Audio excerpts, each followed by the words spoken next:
Oke, selamat datang di video saya ya, di mana saya akan sedikit berbagi gitu ya kan. Di mana saat ini saya akan menjelaskan tentang chapter 13. Chapter 13 Intermediate Accounting IFRS Edition, di mana ini adalah Church Edition atau edisi yang ketiga. Nah, di sini pada chapter 13 ini ya teman-teman, kita akan menjelaskan tentang current liabilities, provision, and contingencies.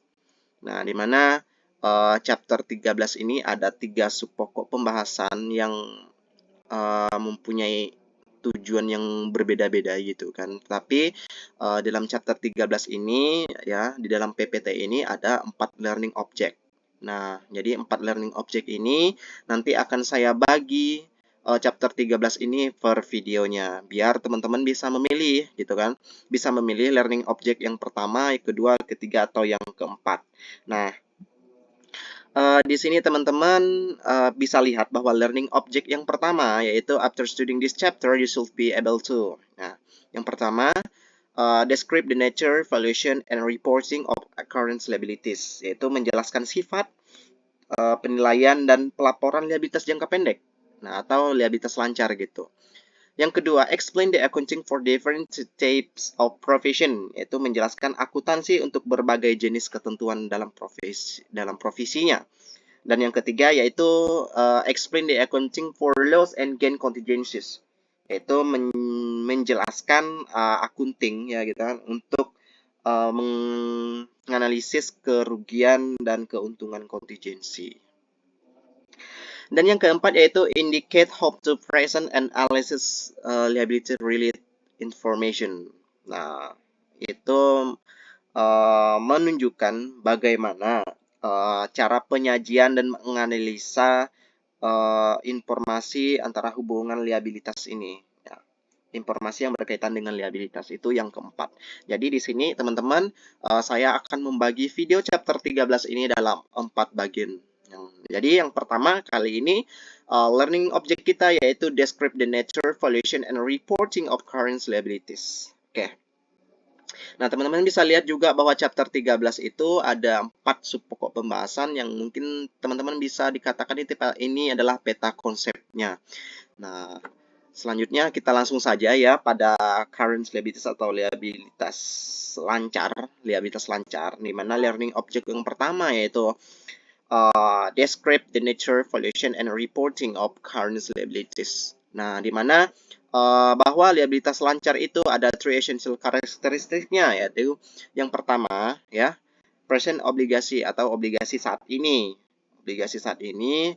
Nah, teman-teman bisa melihat bahwa 3 poin-poin ini adalah karakteristik penting dari liabilitas lancar tersebut. Nah, yang kedua yaitu arise from past event atau biasa kita sebut dengan timbul karena peristiwa masa lalu. Dan yang ketiga yaitu result in an outflow of the research, yaitu ada cash, goods, and service. Dimana yang ketiga itu mengakibatkan arus keluar sumber daya atau resource, yaitu ada cash, ada goods, dan service.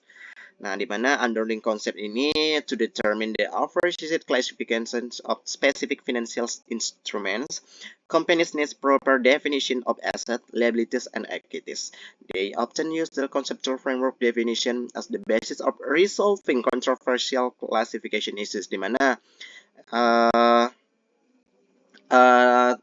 maknanya yaitu untuk appropriated klasifikasinya ini untuk instrumen finansial yang lebih spesifik gitu. Nah, yang dimana untuk proper dari aset, liabilitas, dan ekuitas, dimana di sini they often use the conceptual framework di sini yaitu menggunakan conceptual framework definition untuk menyelesaikan beberapa klasifikasian yang kontroversial.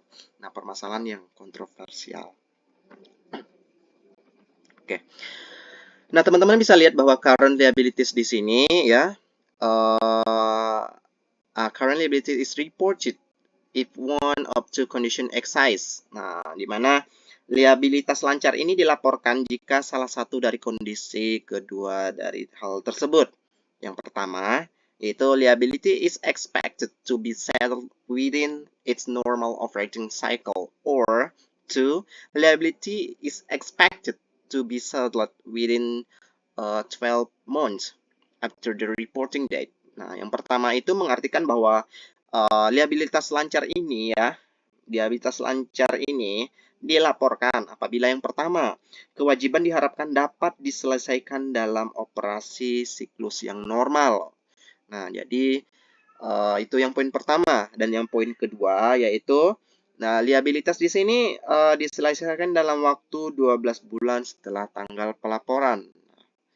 Nah, di sini, the operating cycle is the period of the time elapsing between the acquisition of goods and service and the final cash realizations resulting from sales and subsequent collection. Di mana siklus operasi di sini adalah periode waktu yang berlaku antara perolehan barang dan jasa dari realisasi kas akhir yang dihasilkan dari penjualan ataupun penagihan yang selanjutnya itu. Itu apa sih, yaitu siklus operasi ya kan. Nah, sudah saya jelaskan tadi, siklus operasi itu ialah periode waktu yang berlaku antara perolehan barang dan jasa dan realisasi kas akhir yang dihasilkan dari penjualan ataupun penagihan selanjutnya. Oke. Nah, ini adalah tipikal atau tipe-tipe dari liabilitas lancar yang pada umumnya. Nah, yang pertama yaitu accounts payable, yang kedua notes payable, yang ketiga current maturities of long-term debt, dan yang keempat yaitu short-term obligation expected to be refinanced, yang kelima dividend payable, yang keenam customers advance and deposit, yang ketujuh unearned revenues, yang kedelapan sales and value added tax payable, yang ke-9 yaitu income tax payable, dan yang ke-10 ada employer related liabilities. Nah, itu ada beberapa kewajiban lancar ataupun liabilitas lancar yang pada umumnya yang dicantumkan dalam PPT kali ini. Oke, pertama-tama kita membahas liabilitas lancar yaitu accounts payable ataupun sering kita sebut dengan hutang usaha. Nah, hutang usaha di sini yaitu teman-teman bisa lihat bahwa hutang usaha ini ya, balance owed to others for goods supplies or service purchase on open account. Nah, di sini saldo utang ya, saldo utang kepada pihak lain untuk barang, persediaan ataupun jasa yang dilakukan pada akun terbuka gitu, open account. Nah, di sini hutang usaha ini ya ada beberapa komponen di dalamnya, yaitu time lag between the receipt of service or acquisition of title to asset and the payment for them. Di mana jeda waktu antara penerimaan layanan dan akuisisi ya, akuisisi hak milik atas aset dan pembayaran untuk mereka ataupun pembayaran dari mereka gitu. Nah, yang kedua yaitu term of the sale X 2 for 10 and 30 or 1 ter 10 AOM. Maaf apabila itu ada beberapa kesalahan gitu ya. Tapi di sini teman-teman bisa melihat bahwa antara nilai 2/10 N/30 atau 1/10 itu menandakan waktu untuk pembayaran utang usahanya. Biasanya 2/10 itu ialah targetnya itu 10 hari ya, yaitu temponya dalam waktu N/30 dalam waktu 1 bulan. Nah, usually state period of the extended credit commonly 30 to 60 days. Nah, di mana ini menjelaskan bahwa biasanya menyatakan jangka waktu kredit yang diperpanjang biasanya 30 sampai dengan 60 hari. Nah, itu disebut dengan hutang usaha. Nah, selanjutnya teman-teman bisa lihat notes payable. Nah, notes payable itu sering kita sebut dengan wesel bayar. Nah, wesel bayar di sini ialah written promise to pay a certain sum of money on a specific future date, atau janji tertulis untuk membayar sejumlah uang pada waktu tertentu ataupun uang tertentu pada tanggal tertentu untuk di masa yang mendatang. Itu pengertian dari wesel bayar. Di mana wesel bayar ini mempunyai ciri-ciri ya. Yang pertama itu arise from purchase, financing, or other transaction, yaitu timbul dari pembelian, pembiayaan, ataupun transaksi-transaksi lainnya gitu.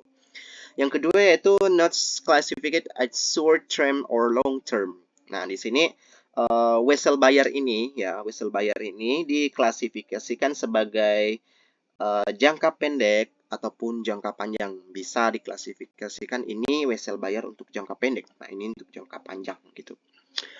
Yang ketiga, notes may be interest bearing or zero interest bearing. Oke, surat utang ini dapat berbunga ataupun tanpa bunga gitu. Itu istilah dari wesel bayar. Nah, kita langsung saja pada soalnya ya, teman-teman bisa lihat ya, di sini kita membahas dulu interest bearing note issued. Interest bearing note issued.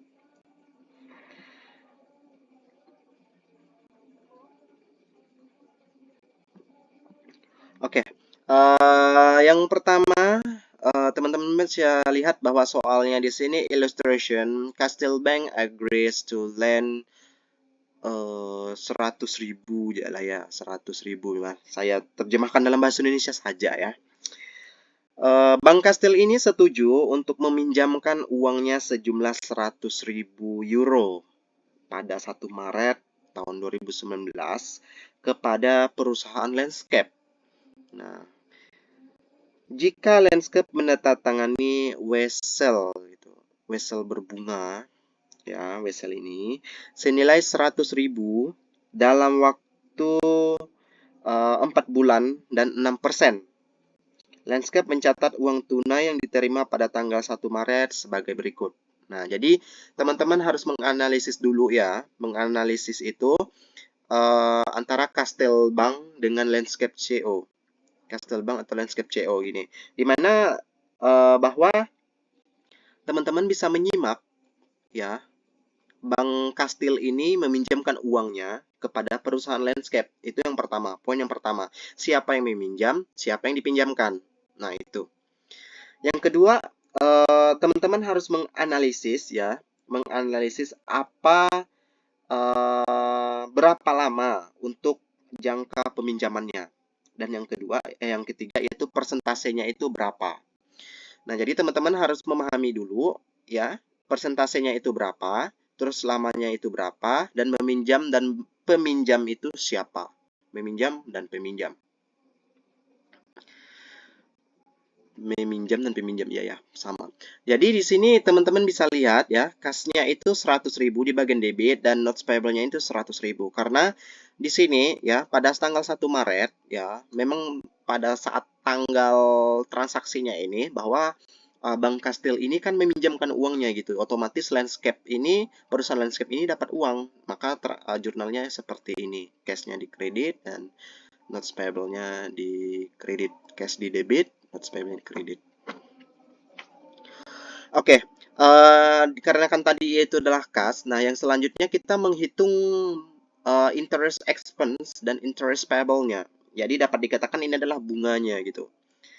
Nah, jadi if Landscape prepared financial statement semi-annually ya, nah, dimana jika Landscape menyiapkan laporan keuangan semi-annual, ya, Landscape akan mengikuti dan membuat ayat jurnal penyesuaian untuk mengakui beban bunga dan utang bunga pada tanggal 30 Juni tahun 2019. Nah, jadi teman-teman bisa lihat interest calculation atau pengkalkulasian atau penghitungan bunga. Ya, penghitungan bunga di sini 100.000 euro dikalikan 6% dikali 4/12. Nah, 4/12. Teman-teman bisa lihat bahwa 100.000 itu ya itu adalah jumlah yang dipinjamkan oleh Castilbank kepada perusahaan Landscape. Dan yang kedua yaitu 6% itu adalah berapa persentase peminjaman antara perusahaan ini dengan bank. Dan 4/12 itu ialah jangka waktu peminjamannya. Berarti 4 month. Tadi dapat teman-teman lihat bahwa Maret, April, Mei, Juni ada 4 bulan. Maka dihitunglah 2000 interest calculation-nya. Interest expense di bagian debit dan interest payable-nya di bagian kredit. Dan selanjutnya teman-teman bisa lihat pada saat jatuh tempo 1 Juli tahun 2020 ya. Landscape mencatat pembayaran wesel bayar dan bunga yang harus dibayar sebagai berikut. Nah, jadi teman-teman kan udah membuat jurnal tadi kan. Membuat jurnal yang pertama itu yang ini, yang cash-nya di bagian debit dan notes payable-nya di bagian kredit. Selanjutnya teman-teman juga telah menghitung ya bunganya tadi yang ini, maka dimasukkan notes payable-nya itu di bagian debit, interest payable di bagian debit, dan cash-nya di bagian kredit. Maka teman-teman jumlahkan notes payable ditambah interest payable 100.000 ditambah 2.000 sama dengan 102.000. Nah itu dia. Oke, selanjutnya kita yaitu zero interest bearing note issued. Ya, dimana pada tanggal 1 Maret di sini Landscape ya, perusahaan Landscape masih sama menerbitkan wesel berbunga 0%. Nah, berbunga 0 yaitu zero interest bearing gitu kan. Senilai 102.000 euro untuk jangka waktu 4 bulan kepada Bank Kastil. Nah, di mana nilai sekarang itu ya yang dicatat itu adalah 100.000 euro. Maka Landscape mencatat transaksi ini sebagai berikut. Nah, kasnya di bagian debit itu 100.000 dan notes payable-nya itu di 100.000 di bagian kredit. Nah, selanjutnya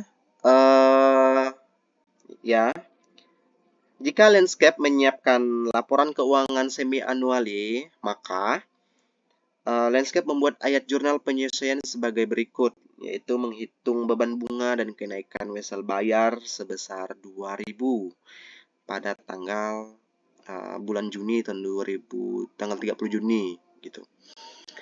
Di mana teman-teman bisa lihat interest expense-nya itu 2.000 di bagian debit dan notes payable-nya itu di bagian kredit. Nah, itu adalah pengkalkulasian bunga ya, pengkalkulasian bunga.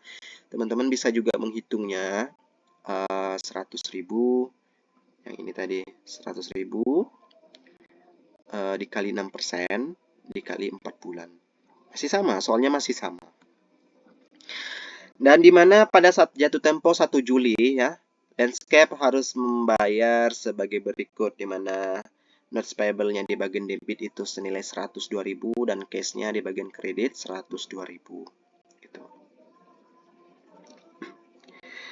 Nah, kita beralih pada soal selanjutnya yaitu exercise 13 strip 2, yaitu ada accounts and notes payable. The following are selected to 2019 transaction of Derby Corporation. Di mana ini adalah utang usaha dan wesel bayar yang dilakukan oleh perusahaan Derby ya.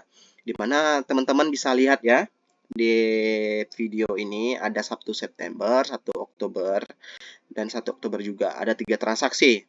Nah, 3 transaksi di mana pada tanggal 1 September ya perusahaan Derby ini ya purchase inventory, membeli persediaan dari company Orion atau perusahaan Orion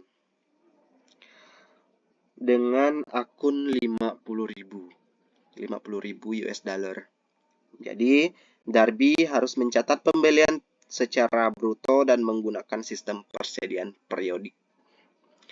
Dan pada tanggal 1 Oktober ya, pada tanggal 1 Oktober menerbitkan surat utang sebesar 50.000 dalam jangka waktu 12 bulan dan 8% kepada Orion ya atas pembayaran akun tadi untuk hitung purchase inventory ini.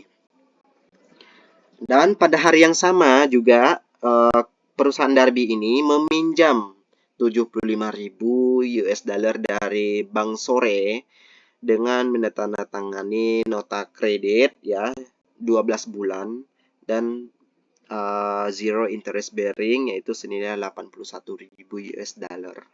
Maka tujuannya itulah siapkanlah jurnal untuk transaksi yang terjadi ataupun yang dipilih itu. Nah, kita langsung saja menganalisis pada 1 September ya, teman-teman. Di sini purchase inventory from Orion Company on account for 50,000 US dollar. Darby records purchase gross and use a predict inventory system.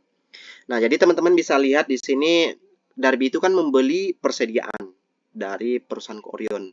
Jadi jurnal yang kita pakai yaitu pembelian purchase ya, purchase itu 50.000 di bagian debit dan accounts payable-nya yaitu di bagian kredit 50.000. Yang kedua yaitu pada tanggal 1 Oktober ya, pada tanggal 1 Oktober itu adalah transaksi yang kedua pada soal tersebut. Nah, di mana menerbitkan surat utang ya sebesar 50.000 US dollar selama 12 bulan dan 8% kepada Orion gitu. Jadi untuk menghitungnya jurnal yang dipilih yaitu accounts payable-nya itu 50.000 di bagian debit dan notes payable-nya itu 50.000 di bagian kredit. Jadi selanjutnya kita menghitungkan bunganya, interest calculation. Nah, jadi teman-teman bisa lihat bahwa bunganya itu senilai 1.000 US dollar. Nah, itu didapatkan ya, didapatkan dari 50.000 US dollar dikali 8% dikali 3/12. Nah, teman-teman bisa lihat ya, 3/12 itu ya didapatkan dari bulan Oktober, November, dan Desember. Jadi itu ada 3 bulan, maka dicatatlah 3/12.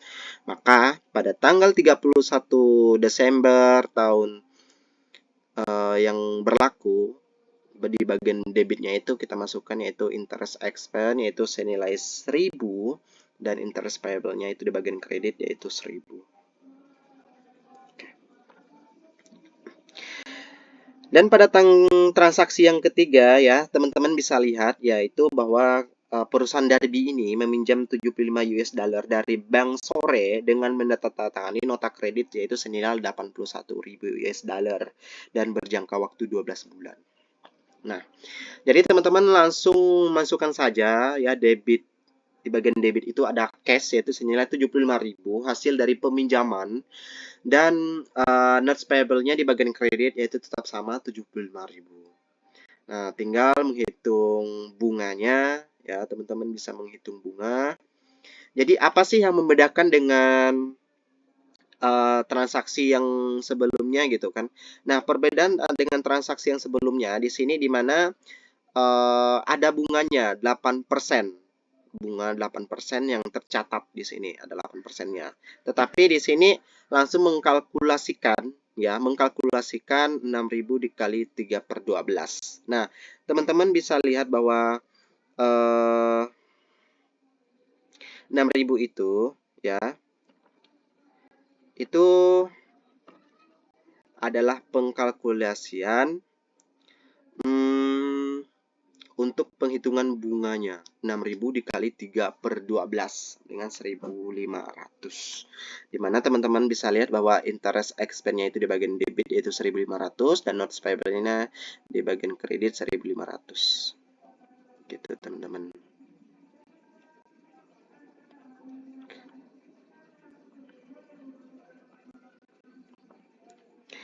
Oke, selanjutnya kita beralih ya pada current maturities of long-term debt atau hutang jangka panjang yang jatuh tempo pada saat ini. Dimana teman-teman bisa baca ya yang di video ini version of bonds, mortgage notes, and other long-term indebtedness that matures within the next fiscal year. Atau saya terjemahkan bahwa di sini ada beberapa porsi obligasi ya, surat utang hipotek, dan surat jangka panjang lainnya yang jatuh tempo dalam waktu tahun fiskal selanjutnya. Nah, kecuali utang jangka panjang yang jatuh tempo saat ini jika memang akan jatuh tempo. Yang pertama, ya, retired by asset accumulated for this purpose that properly have not been shown as current asset. Berakhir oleh aset yang dihitung untuk tujuan saat ini yang seharusnya tidak disajikan sebagai aset lancar. Yang kedua, refinance or retired from the process of a new long-term debt issues, or 3, converted into ordinary shares. Yang kedua itu membiayai kembali atau berakhir dari hasil penjualan surat utang jangka panjang yang baru serta masalah utang jangka panjang, atau yang ketiga dikonversi menjadi saham biasa. Yang selanjutnya yaitu kewajiban jangka pendek yang diharapkan untuk dibayar kembali. Nah, di sini exclude from current liabilities if both of the following conditions are met. 1. Must intend to refinance the obligation on long-term basis. 2. Must have an unconditional right to defer settlement of the liability for at least 12 months after the reporting date. Yang pertama yaitu harus bertujuan untuk membiayai kembali kewajiban tersebut dalam waktu jangka panjang. Dan yang kedua harus memiliki hak tanpa syarat untuk menunda penyelesaian liabilitas untuk jangka waktu sekurang-kurangnya 12 bulan setelah tanggal pelaporan. Nah, selanjutnya kita langsung saja pada soalnya ya. Di mana pada soal exercise 13-4 di sini ya membahas tentang pembayaran kembali hutang jangka pendek ya. The CFO for Young Corporation is discussing with the company's chief executive officer issues related to the company's short-term obligation. Presently, both the current ratio and the asset test ratio for the company are quite low, and the chief executive officer is wondering if any short-term obligation could be reclassified as long-term. The financial reporting date is December 31, 2018. To short-term obligation were discussed and the following action was taken by the CFO. Instruction indicate how this transaction should be reported at December 2018 on Young Statement of Financial Position. Jadi teman-teman bisa simpulkan bahwa di sini aplikasi perusahaan CFO for Young Corporation di sini yaitu sedang berdiskusi dengan Chief Executive Officer perusahaan mengenai masalah-masalah yang berkaitan dengan kewajiban jangka pendek perusahaan. Namun saat ini rasio lancar untuk perusahaan cukup rendah dan kepala eksekutif bertanya-tanya apakah salah satu dari kewajiban jangka pendek ini diklasifikasikan sebagai jangka panjang. Maka tanggal pelaporan keuangan adalah pada tanggal 31 Desember. Nah, jadi instruksi di sini yaitu tunjukkanlah bagaimana transaksi-transaksi ini harus dilaporkan pada tanggal 31 Desember pada laporan posisi keuangan. Nah, teman-teman bisa melihat bahwa pada tabel di bawah ya, di sini ada tanggal 31 Desember tahun 2018, ada 1 Februari tahun 2019 dan ada 1 Maret tahun 2019 dan yang terakhir itu 1 April tahun 2019. Di mana ada liability of-nya itu pada Desember dan refinances completed itu pada Februari, liability due for payment itu pada Maret dan statement issuance-nya itu pada 1 April. Nah, di sini adalah dapat dikatakan ini tabel waktunya gitu, penunjukan waktunya bahwa dalam perusahaan itu ada Desembernya itu ada tanggal 31 Desember ya, atau dapat dikatakan itu pada tanggal 1 Januari. Jadi dalam tabel ini yaitu per bulan ada Desember, Januari, Februari, Maret, dan April. Jadi di teman-teman harus menganalisis bahwa apabila ya kewajiban jangka pendek yang dimiliki oleh suatu perusahaan itu harus dikalkulasikan ya berapa lama uang tersebut akan digunakan dan kapan jatuh tempo obligasi tersebut. Di mana teman-teman bisa melihat bahwa obligasi ini jatuh tempo pada tanggal 1 Maret tahun 2019. Nah, dan dilaporkan pada posisi keuangannya itu pada tanggal 1 April 2019. Nah, di sini pada Desember yaitu 31 Desember tahun 2019, yaitu sejak pengakuannya ya, sejak persetujuan tersebut ya pada tanggal pelaporan, maka kewajiban tersebut harus dilaporkan sebagai liabilitas jangka pendek. Nah, itu pada transaksi 31 Desember tahun 2019. Nah, di sini. Pada slide yang ini ya, Yong juga memiliki kewajiban jangka pendek yaitu senilai 120.000 US dollar yang akan jatuh tempo pada tanggal 15 Februari tahun 2019.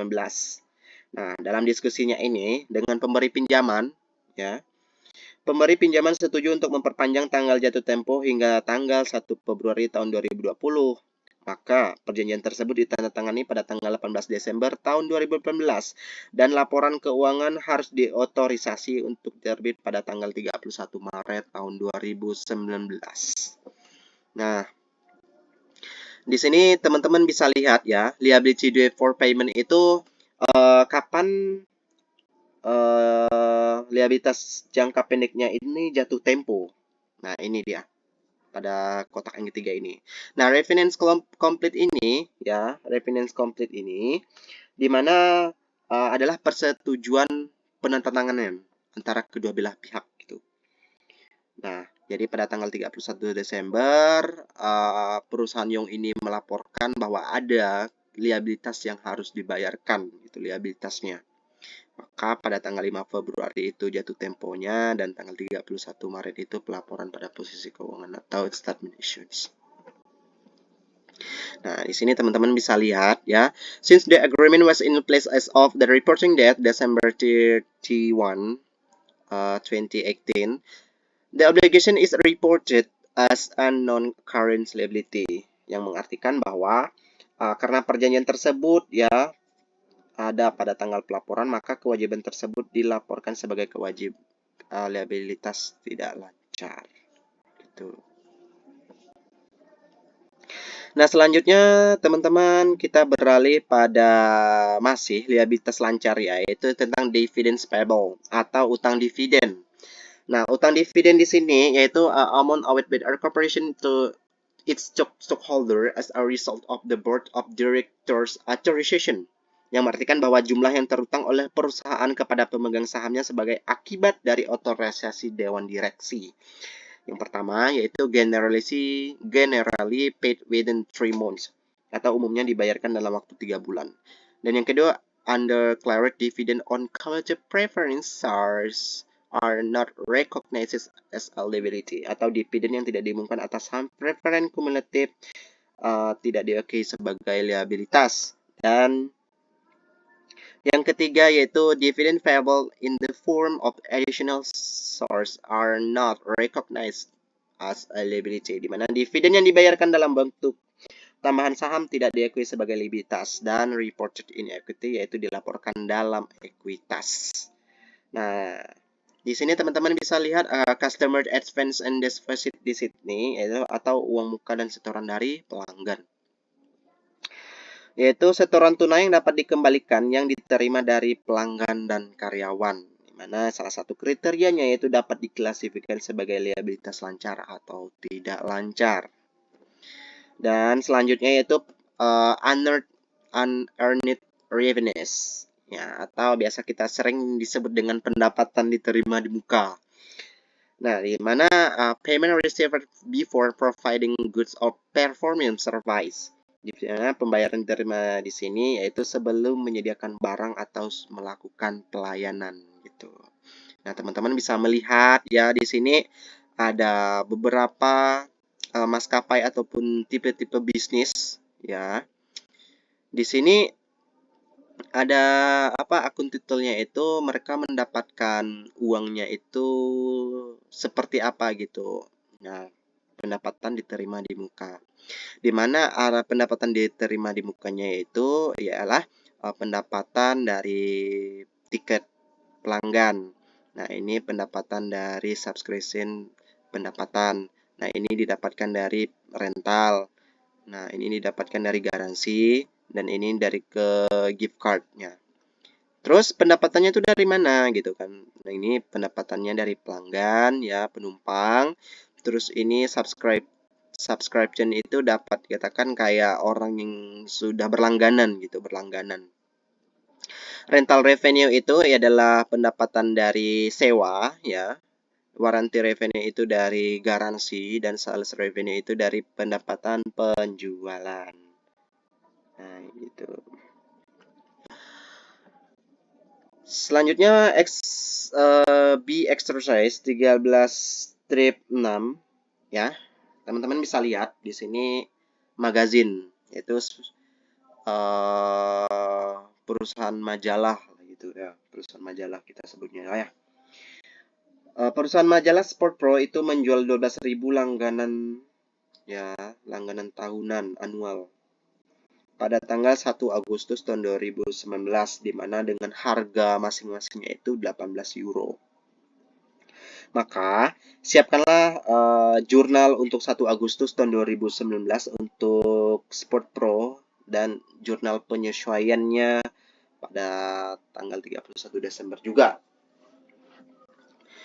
Nah, kita analisis dulu bahwa tanggal 1 Agustus di sini ya, 1 Agustus Sport Pro Magazine ini kan menjual 12.000 gitu kan, 12.000 majalah dengan harga 18 euro. Maka dihitunglah 12.000 dikali 18, maka cash yang didapatkan dari Sport Pro itu ialah 216.000 dan unearned revenue-nya mereka itu 216.000 juga di bagian kredit. Dan jurnal yang kedua yaitu pada tanggal 31 Desember tahun 2019, unearned revenue yang mereka dapatkan yaitu 90.000. Nah, 90.000 dan subscribe revenue itu 90.000. Nah, teman-teman bisa lihat ya di sini untuk penghitungan 90.000 itu didapatkan dari 216.000 dikali 5 per 12. Nah, 216.000 itu ialah transaksi yang terjadi pada tanggal 1 Agustus. Dan 5 per 12 itu ya, itu didapatkan dari bulan Agustus sampai dengan bulan Desember. Di mana Agustus, September, Oktober, November, dan Desember. Maka dihitunglah 5 per 12. Itu. Selanjutnya yaitu kita pada sales and value added tax payable, yaitu ya utang pajak penjualan dan pajak pertambahan nilai. Nah, di sini consumption tax are generally either a sales tax or a value added tax. Purpose is to generate revenue for the government. The two systems use different methods to accomplish this objective. Maka di sini tujuannya ialah untuk menghasilkan pendapatan bagi suatu pemerintah ataupun negara. Dan ada dua sistem di sini menggunakan metode yang berbeda untuk mencapai hal ini secara objektif. Gitu. Oke, kita langsung saja pada ilustrasi sales tax payable-nya, yaitu supermarket Halo ya, supermarket Halo. Supermarket Halo di sini menjual roti kepada konsumen pada suatu hari gitu kan dengan harga 2.400 euro. Asumsikan bahwa tarif pajak saat penjualan itu ialah 10%. Maka supermarket Halo harus memuat ayat jurnal untuk mencatat penjualan tersebut. Nah, jadi teman-teman hitung dulu ya bahwa supermarket Halo ini kan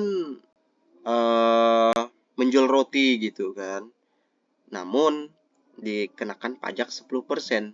Maka berapakah jumlah yang harus dilaporkan untuk supermarket Halo?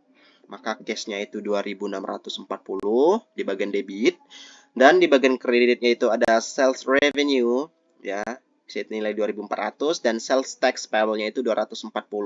Nah, 2.400 itu ialah nominal yang dimana penjualan dari supermarket Halo dan 240 itu ya didapatkan dari 2.400 dikalikan 10%, hasilnya 240. Dan cashnya yaitu 2.640 didapatkan dari 2.400 ditambah dengan 240. Jadi keseimbangan antara debit dengan kredit itu harus sama. Dan ilustrasi yang kedua ya, teman-teman bisa lihat di sini value add tax payable atau kita sering dengan PPN atau PPN lah sekarang ini ya. PPN itu pajak pertambahan nilai.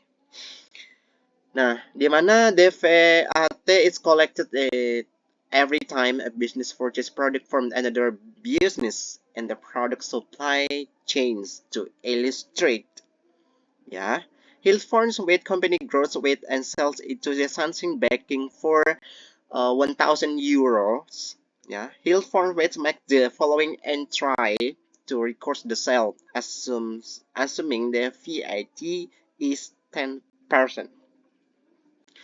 Oke, jadi di sini VAT dipungut setiap kali sebuah bisnis melakukan pembelian produk dari bisnis lain dalam rantai pasokan produk. Maka diilustrasikan sebagai berikut. Yang pertama nih, yang pertama ya, perusahaan Hill Farm Wheat itu perusahaan gandum, ya, menanam gandum dan menjualnya kepada perusahaan Sunshine Baking, ya, seharga 1.000 euro, 1.000 euro.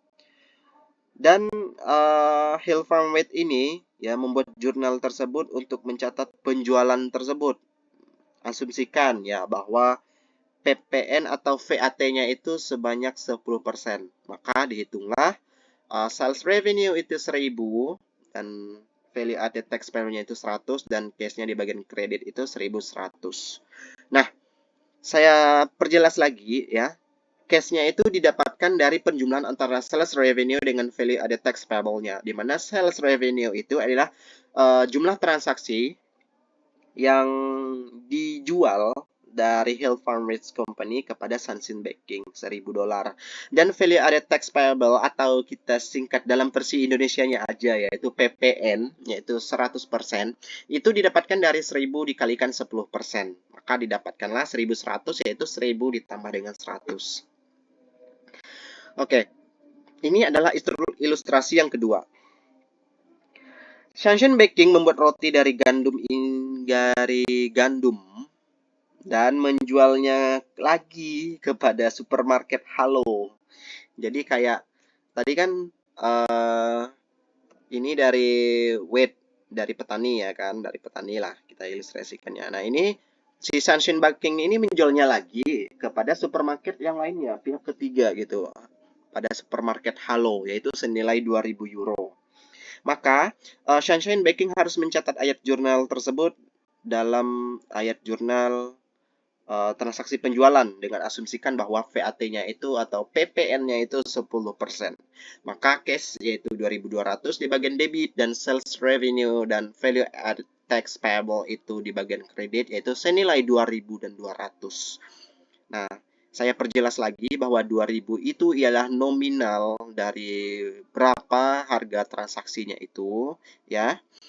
Dan 200 itu ialah 2.000 dikalikan 10%. Dan kemudian Sunshine Baking itu ya mengirimkan 100 euro kepada pemerintah bukan 200 karena Sunshine Baking ini telah membayarkan 100 euro untuk pajak Hill Farm Wheat. Jadi udah dibayarkan tuh pada transaksi yang pada awalnya. Karena di sini teman-teman bisa lihat bahwa ada tiga perpindahan gitu kan dari petani ya. Yang pertama petani, yang kedua kita langsung pada Sunshine Baking dan Sunshine Baking menjualnya lagi kepada supermarket Halo. Jadi Sunshine Baking ini tidak mungkin gitu kena pajak 2 kali, diasumsikan ya kan gitu kan. Nah, penjelasan ini nih, penjelasan Sunshine Baking the remits 100 euro to the government, not 200 euro. The reason Sunshine Baking has already paid 100 euro to Hill Farm Wheat. Nah, di sini menjelaskan bahwa Sunshine Baking ini sudah mengirimkan 100 euro gitu kan. Saya ini udah membayar gitu. Tidak mungkin kayak membayar lagi katanya kan. Bukan 200. Karena pada transaksi sebelumnya ya, Sunshine Baking ini sudah membayarkan 100 euro pada Hill Farm Wheat. Gitu. Dan yang ketiga ya, yang ketiga itu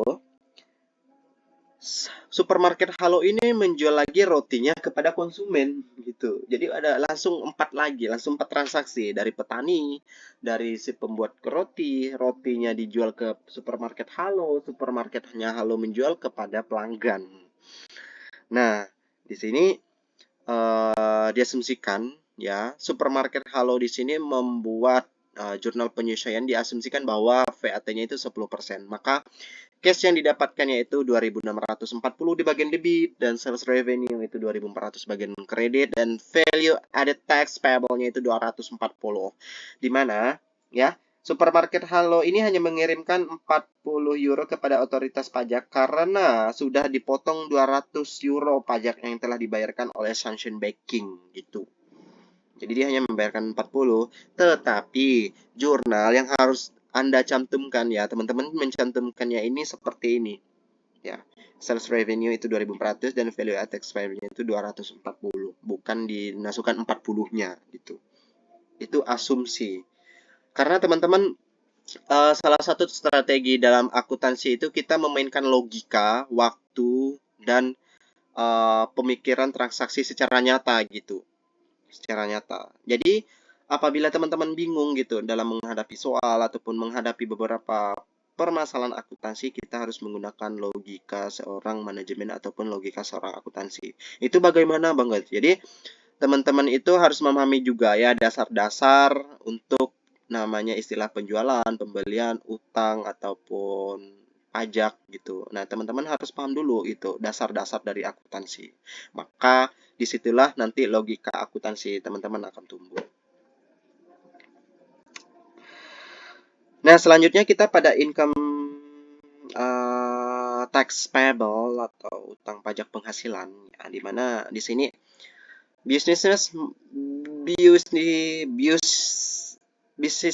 business ya must prepare an income tax return to compute the income tax payable.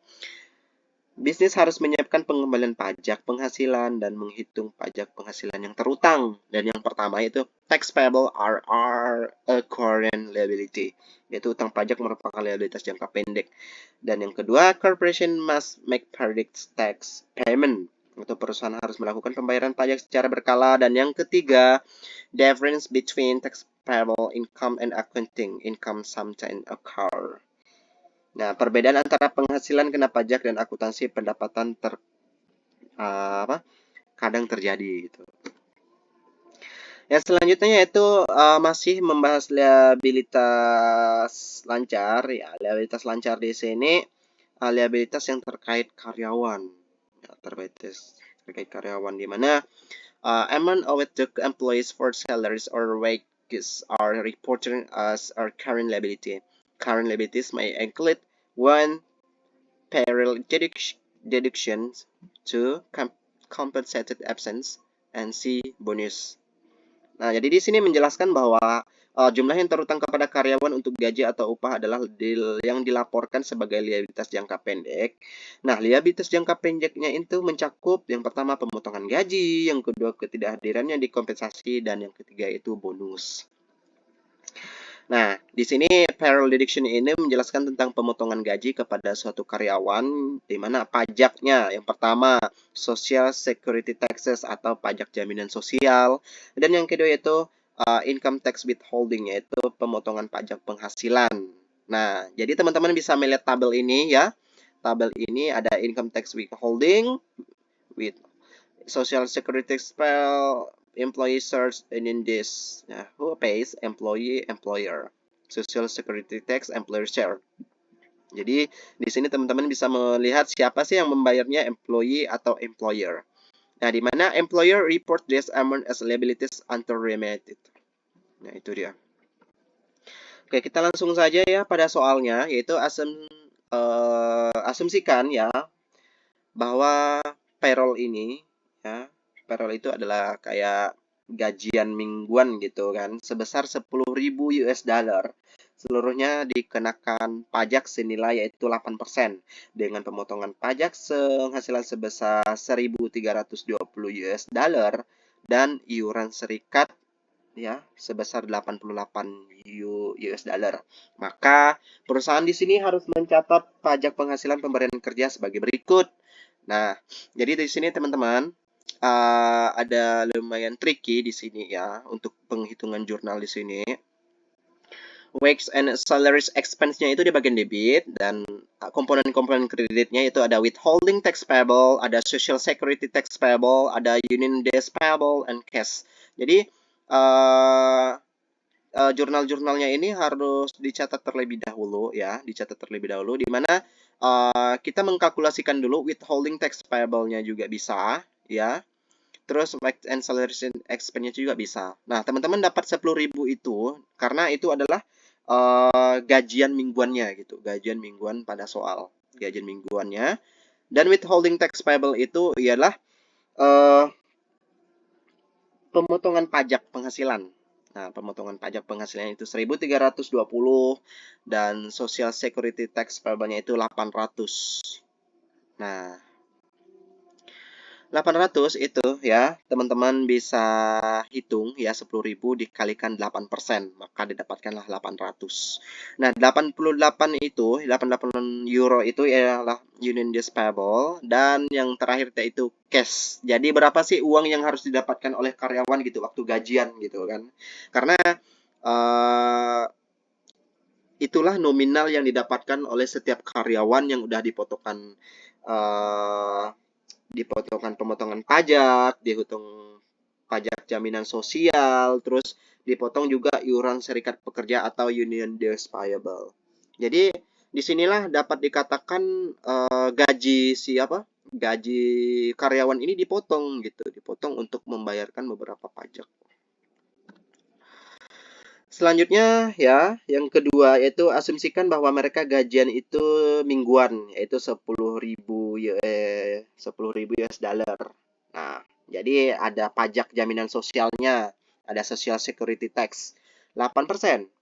Nah, teman-teman bisa juga lihat di situ dengan pemotongan pajak penghasilan sebesar 1.320 dan iuran serikat sebesar $88, maka perusahaan mencatat pajak penghasilan pemberian kerja sebagai berikut. Nah, payroll tax expense-nya itu 800, social security tax payable-nya itu 800 di bagian kredit.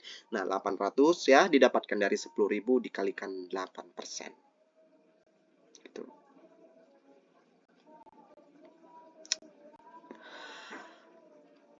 Jadi yang di bawah itu ya, the employer must remit to the government its share of social security tax along with the amount of social security tax deducted from its employee gross compensation, di mana pemberi kerja harus menyetor kepada pemerintah bagiannya dari pajak jaminan sosial bersama dengan jumlah pajak jaminan sosial yang dipotong dari kompensasi kotor setiap karyawan. Nah, sudah saya jelaskan tadi ya kan. Oke, selanjutnya yaitu ketidakhadiran yang dikompensasi. Compensasi absence. Nah, jadi di sini ada tuh karyawan gitu kan ataupun pekerja yang minta cuti ataupun minta absen, yaitu cuti berbayar. Nah, di mana cuti berbayar itu for vacation, illness, and maternity, paternity, and jury leaves. Nah, di sini untuk liburan boleh, terus sakit ataupun bahkan melahirkan, serta paternity itu kayak kelahiran anak gitu ya kan, dan pokoknya lain-lain lah gitu ya. Itu dapat dikatakan contoh example cuti berbayar. Nah, terus vested right-nya itu seperti apa sih? Nah, di sini employer has an obligation to make payment to an employee even after terminating his or her employment. Di mana pemberi kerja harus memiliki kewajiban untuk melakukan pembayaran kepada karyawan bahkan setelah pemutusan hubungan kerja. Itu vested rights. Yang kedua yaitu accumulated rights. Itu employees can carry forward to future periods if not used in the period in which earned. Nah, di mana karyawan dapat menemukan haknya ke masa depan. Nah, jika seandainya periode tersebut tidak digunakan pada periode di mana pendapatan tersebut diperoleh. Dan yang terakhir yaitu non-accumulating rights, yaitu hak yang tidak terakumulasi, yaitu do not carry forward, they lapse if not used.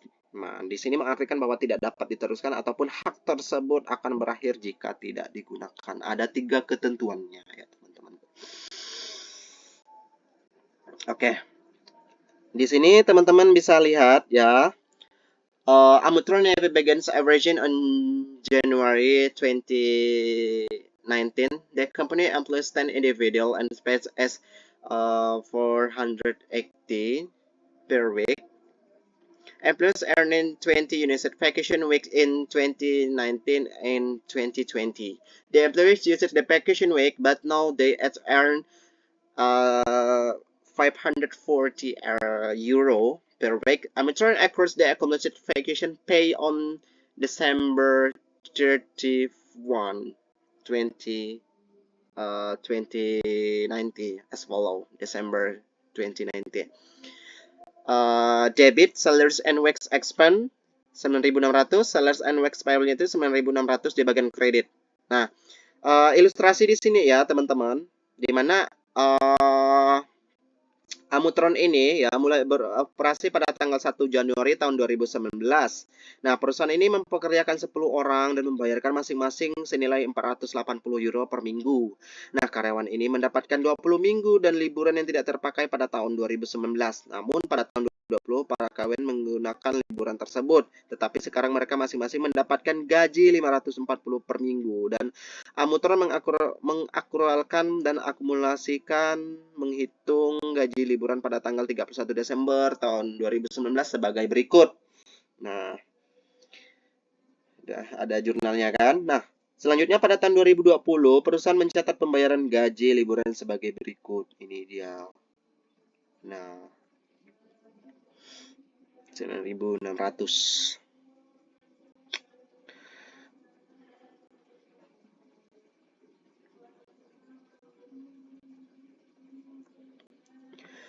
Selanjutnya itu profit sharing and bonus plans, yaitu pemberian program bagi hasil dan bonus ya. Di sini payment to contain or else all employees in addition to either regular salaries or wage.